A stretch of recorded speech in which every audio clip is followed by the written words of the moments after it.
Tuh. Awalnya tarian ini ditampilkan di hadapan para raja dan tamu agung dalam suatu acara pesta adat dan perkawinan. Seiring berjalannya waktu, tari padupa dapat ditampilkan pada berbagai acara. Misalnya seperti acara-acara kepariwisataan. Tarian ini hanya dapat dibawakan oleh wanita dari keturunan bangsawan.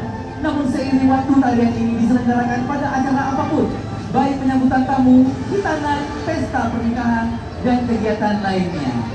Tari padupa dibawakan dengan gerakan yang khas oleh para perempuan. Terdapat gerakan menabur beretas yang bermakna sebagai penghormatan dan juga dipercaya sebagai penolak bala atau gangguan roh-roh halus.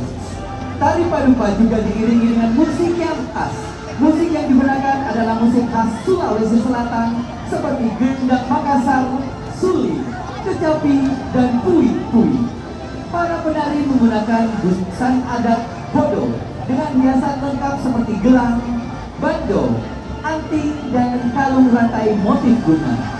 Baju bodo merupakan salah satu busana adat paling tua di dunia.